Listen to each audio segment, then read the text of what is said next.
So, what I'm about to tell you is one of those situations where there is no way to kind of dip into the subject. You just listen and you kind of marinate that thing in your brain. I almost went to jail a few days ago. Literally, like a brother almost got. Alright, here it goes. So last Monday around 10 p.m., I leave my girlfriend's house just to go back home. So I'm in the main part of the city, and next thing you know, I hop on the metro just to get back home. So I hop in, minding my own black bougie business, right? And since we're in the COVID, of course you put the mask on. You don't want no trouble. And of course, being a good citizen that I am, I just sat down, minding my own business. Nothing was going on, right? That was going pretty good.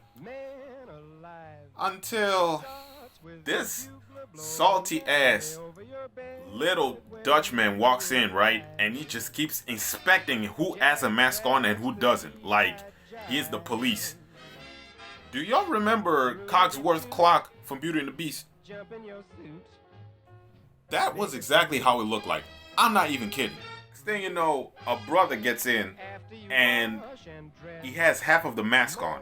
So he's supposed to have a fully mask on, but he just had the mask on like in the half of his ear because he was talking on the phone. The thing I knew after those split seconds is that Cogsworth Clock, who was sitting in front of me, stood up with his little crabby legs and just went straight to the brother who didn't have his mask on properly and took a picture of him. That moment, I knew, for those who don't like tilapia, something fishy is going on here. So Cogsworth Clock sits down again, right? The other brother just stares at him like, I swear to God, you will be hospitalized. The brother approaches him nicely and says, bro, what are you doing? Delete that picture.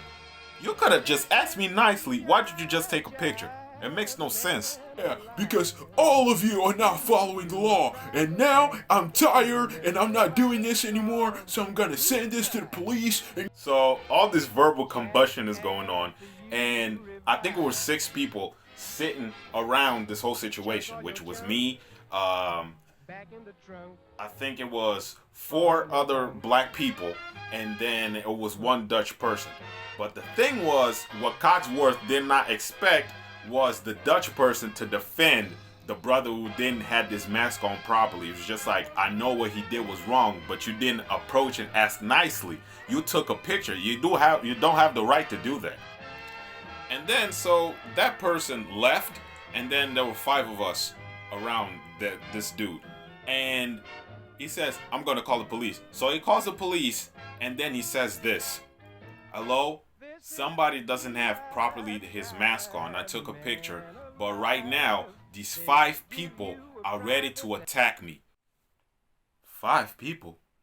Do you mean all of... Hold up. Hey, for my niggas. That was when I lost it.